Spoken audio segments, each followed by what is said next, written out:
وی دا رسول الله صلی الله علیه وسلم دا ورغه چې کوم دا به دسه نرم ولکه ریخم بم دسه نرم نو لکه د رسول الله صلی الله علیه وسلم دا لاس مبارک څنګه نرم سره د دې چې هغه د دې زماني پیرانو شان نو چې ګټ کې بناسو خالي ذکر جهادون لبطلو مهنت به کو مشقت به کو او د امت خدمتونه کول دا ظاهري بدن الله رب العالمین ډیر خپل جوړ کړو خلق بر سره مینه محبت کول داسې اثرات پکې الله رب العالمین چولي بل هغه فرمایي ولا شممت رائحه قط اطيب من رائحه رسول الله صلى الله عليه وسلم د رسول الله صلی الله علیه وسلم دی بدن مبارک کې داسې خوشبوئی وا چې داسې خوشبوئی ما ډو چرته محسوس کړي وای نه دا الله اکبر یعنی دا عطر نه بغیر ګوره عطر نه بغیر خوشبوئی یادای یو خو انسان عطر ولګي هغه زمانه کې چې کوم عطر استعمالي دا خو د بوی کړی دی انس رضی الله عنه ملګرو صحابه به عطر استعمال ول کدار مسلمان صفت دی رسول الله صلی الله علیه وسلم رمضان سره عطر شیشه آینه چې مخ پکې ګوري او دغه رنګ د تیلو یو بوتل دا به ځان سره ګرځول دا به سره ګمنځ به سره د رسول الله صلی الله علیه وسلم سره رنجو به سره د رنجو د پاره د نبی کریم صلی الله علیه وسلم طریقه وا ځان چې کوم دی دا ظاهري بدن مسافه ساته خو پاږي کې الله رب العالمین په دې بدن مبارک کې د یو بل خوشبوئی چولې وا هغه د بدن سره لګیدلې خوشبوئی وا چې هغه په شان خوشبوئی په دې دنیا کې عطر کې نور کې نشتا الله اکبر انس رضی الله عنه فرمایي د خوشبوئی به بدن نه راتله د رسول الله صلی الله علیه وسلم د بدن مبارک یو خپل خوشبوئی به راتله څوک به چې خواته کېنه چې زاله به خوشاله الله اکبر دا رسول الله صلی الله علیه وسلم هغه صفات په حدیث کې راغلي او بیا فرمایي ولقد خدمت رسول الله صلی الله علیه وسلم 10 سنین لکه دا خبره مخکې ما وکړه ما یو لس کاله خدمت کړې د رسول الله صلی الله علیه وسلم فما قال لي قط اس کلمات د سینې دی ویلي اوف چې مړ یو خدانه ډیر تنگ شو اوف کلمه راته دی ویلي اوف دته وي چې انسان یو کار باندې ویني او ته په ناراض چې اوف مړ ډیر دې تنگ کړم پریشان دي مولې دې څه دا خبره راته چرته نه کړی ما وې د رسول الله صلی الله علیه وسلم د زبان مبارک ته اوف کلمه نه دا اوریدل دا خفغان کلمه ته شرط وانه اوریدل دومره خپل اخلاقی ولا قال لشيء فعلته لما فعلت او کله د یو کار بارک راته نه دی ویل چې ما کړی چې دا کار دې وکړ او ولا لشيء لما افعله الا فعلت كذا او د یو کار چې ما ته ویل دا کار وکړه او ما ته ویل چې دا کار وکړه زه دې بارک نه راټاله ما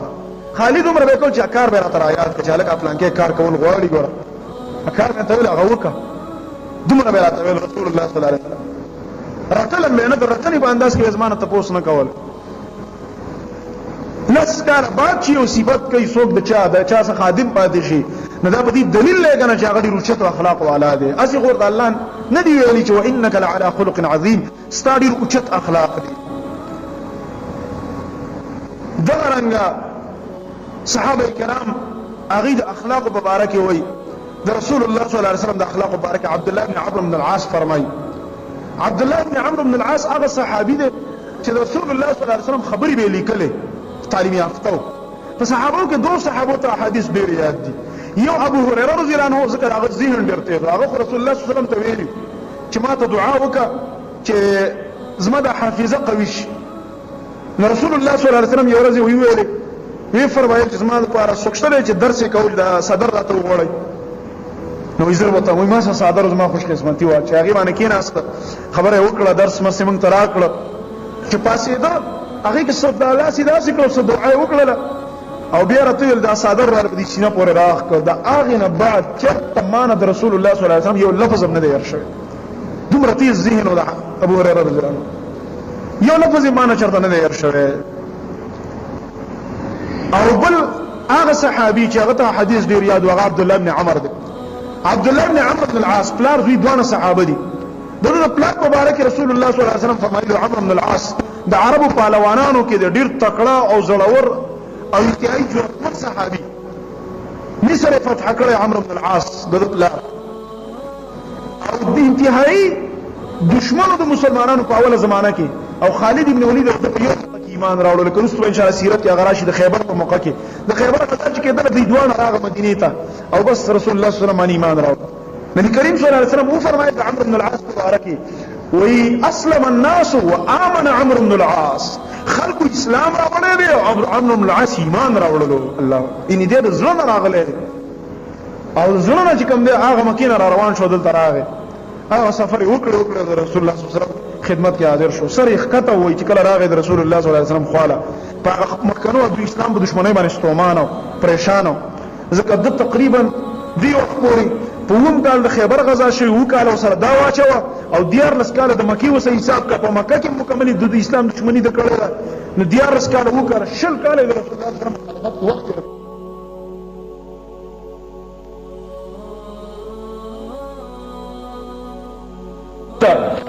کې د اسلام د دشمنۍ نه چې کړې دي دا ستاسو د ظلم چې درډولې د الله نبی دا صحابو مې دا تکلیفونه ورکړي دي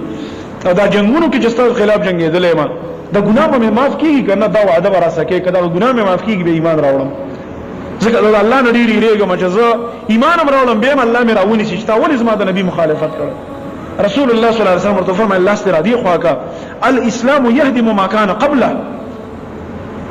اسلام چې څوک راوړي هغه مخکنی ګناونه الله ستټول معاف کیستا ګناونه معاف کیږي به دې باندې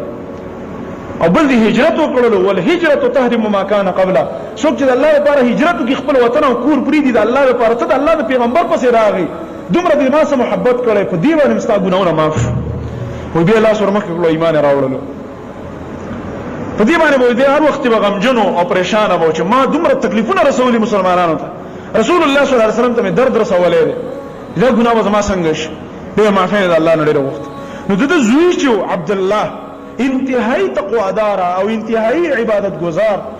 او هغه تعلیم یافتمو نو هغه لیکل کول ما دا خبره کوله د رسول الله صلی الله علیه وسلم دا حدیث به لیکل چې مجلس کې وناستو بس قلم به سره لاس کې د رسول الله صلی الله علیه وسلم خلینو خبره را وتله او دلته بدلی کله د ځان سره نو بعضی مرګرو ته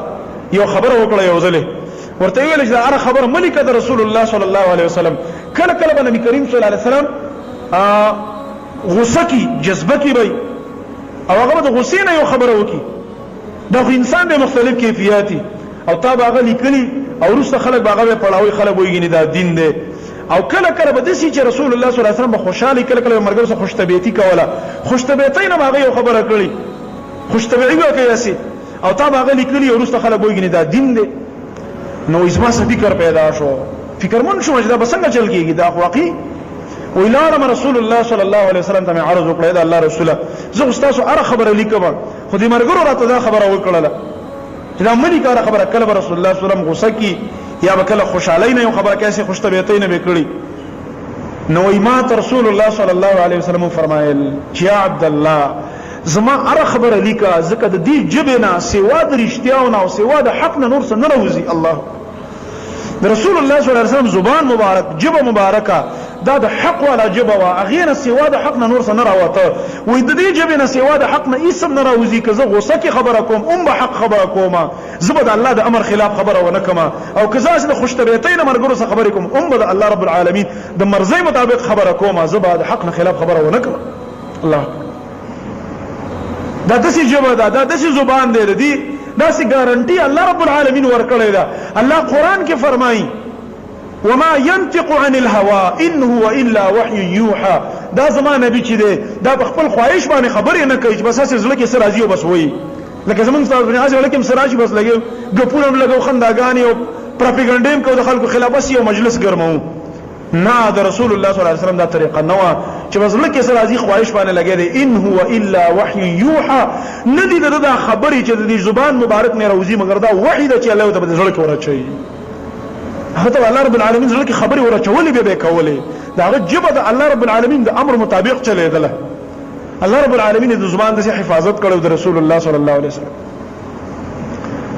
دا یو خپل ژوندۍ و د نبی کریم صلی الله علیه وسلم دیو جنا رسول الله صلی الله علیه وسلم هغه دا او فرمایل د بد اخلاق او د خوش اخلاق مبارکي او فرمایل چې چا خسته اخلاقی دي چا بد اخلاقی څوک متکبرین خلک څوک تواضع کوونکی ځان عاجز غنی او سړی دي کې فرق دی رزمه کې اسمان فرق دی نبی کریم صلی الله علیه وسلم یو فرمایل چې احتجت الجنه والنار احتجت الجنه والنار حجتنا قائمه والجنه او جهنم خپل منځ کې بحث شو د جنت او د جهنم خپل منځ کې ورځ بحث شو الله رب العالمین چې کله جنت پیدا کړ او جهنم پیدا کړ یو بس خبره شروع کړي الله رب العالمین د عرش نه خبره راستېش الله رب العالمین به قادر دی لکه وسو ګورئ تاسو یو سره دلته خبرې کې په لندن کې د موبایل د یو وړوکي غوندې شینه د یو پلاستیک نه دغه خبرې راوځي انسانانو داسې یو شی جوړ کړی دی الله رب العالمین قادر دی د هر شي نه خبرې راوباسي لکه رسول الله صلی الله علیه وسلم معجزې د ډېر ښکاره شوي چې حیواناتو ته خبرې کړې په پوهه شوی دی سليمان علیه السلام دا معجزه و چې د میګانو په خبرو پوهه شوی الله رب العالمین به ورته ویل مرغانو سره خبرې کولې دا معجزې الله باز پیغمبران لور کړو الله رب العالمین هر شي نه خبرې راوباسي ندی دا جنت هم خبرې کوي او دا جهنم هم خبرې کوي دا په آخرت کې هم خبرې کوي دا جنت به وي دا یو خبر مینس کې وره به دا حدیث درته وایم ان شاء الله جنت به وي قیامت کې الله ته وایي چې کله قیامت فیصله وشي دا ټول خلک ورونه وځي او دا جهنم ته خلک لاړ شي نو جهنم په باره کې الله وعده کړی زبم ډکوما زبتا ډکوما جهنم او دا جنت ته دا ویل تابم ډکوما دا په ماضی موارد زبتا شو ډکوم دا وعده الله رب العالمین کړی وې دي جهنم ته دا جوړه کنده د دومره جوړ زیاده چې یو ځل رسول الله صلی الله علیه وسلم ناس ته یو درز شلو لکه بم چوار یو درز خلک ویری دا رسول الله صلی الله علیه وسلم او فرمایل دا आवाज مورید ویل او رسول الله صلی الله علیه وسلم فرمایل دا د نن او یا کال مخ کی یو درنه ګټه د جهنم یخت روانه و نن ور غرزیدل او یا کال پس یخت ورسیدل الله اکبر دا څونه جوړ زیاده سره دې تصور نشي کولای څومره لوی کنده دا صرف دغه دیوالونو دا موټای چې کومه ده دا موټای دا پلنواله د دیوال د سلويخ کاله دی الله اکبر سلويخ کاله مزل خو خالد هغه دیوال د نور سړی ورنوځي دمر سخت زیاده د جهنم او ډیر زیات لوی زیاده او مختلف مقامات دي کله جیل کې مختلف مقامات جیل کې مختلف زیاده ګرم او بو زیاده کې شته جهنم کې پای کې د غوپو ور کول او دغه رنګ د خوراک سکات په جدا زیاده کینټین د جهنمینو باندې چې الله رب العالمین کله خوراک کوي زقوم به خوري نعوذ بالله او دغه رنګ دا ګنده ویني زوی دا پیپونه د بدن نشه راوځي دا دانو کې کوم ګنده وغه او به څخه دا په الله سکی او دا بم ګرمي ای به تند د وجه مجبوران سکی او تند به نه ماتيږي په دې مړی کې به خلی او نورمن او خوراکونه به کوي دا زقوم او غیره به خوري دی به خیال لږ کې لوګه هم ختم شي او حال دار لوګه به ختم نشي په خېټه بوله درد راولي فمالئون منها البطون فشاربون شرب الهیم قران کې الله فرمایي اسی خېټه به په ډکه شوب پړسيږي نور چغه به مو رمبال به وي او لوګه به ختم نشي لوګه د لاسه هم چغه وي جهنمین او خېټه د درد نه به مست چغه شروع کیږي الله دا خو بل مصیبت سمنګ مقام شو لوګه هم ختم نه شولا او خېټه مو پړسي دا دل پیراغه الله اکبر څخه عذابونه دی الله رب العالمین سره او ګرم وبو کې الله یې به ګرځوم را ګرځوم اوري جدا زیاده ګرمي وب جدا زیاده خوراکونه جدا زیاده سخت زینه دی جهنم او دا جهنم به الله ته وی قیامت کې چې الله تاسو ډک نکړم دا به دې کې بل بیا مو زیاده ټول کافرانو او منافقان دا ټول به الله ورغورځي به مو دې کې زی پاتش دومره لوی زیاده قران کې الله رب العالمین دا خبره ذکر کړې د سوره قاف کې جهنم به وی یوم نقول لجهنم هل امتلأت وتقول هل من مزید الله رب العالمین فرمایي د قیامت پر ورځ به موږ جهنم ته وایو چې ډک شوی هغه به چې نه یا الله هل من مزید نور څه زیاتی نشته راواچو کنه حدیث کې راځي وي حدیث کې سره به دا خبر راغلی دا و الله رب العالمین څنګه چې هغه د لوی او عظیم شان سره مناسب خبره ده الله رب العالمین به خپل قدم وکړي په دې جهنم کې نو جهنم به قد بزوس ډک شو خپل وعده ورسره الله رب العالمین پوره کوي په دې طریقه او جنت سره وعده کړی دا چې تابم زړه کومه جنت هم دومره لوی زیاده دومره فراخه زیاده چې دا غي څه انتها نشته ده نو جنت په الله ته وجي الله ما کې خلاډي خالی زینه پراته دي ډیر پارکونه او چمنونه او باغونه او خسته خولي زینه پراته دي لا خالی نه الله رب العالمین بل غیر لپاره نوې مخلوق پیدا کی الله اکبر نور خلق به پیدا کی په هغه وخت الله دونه قادر ذات خپل امر به په هغه وخت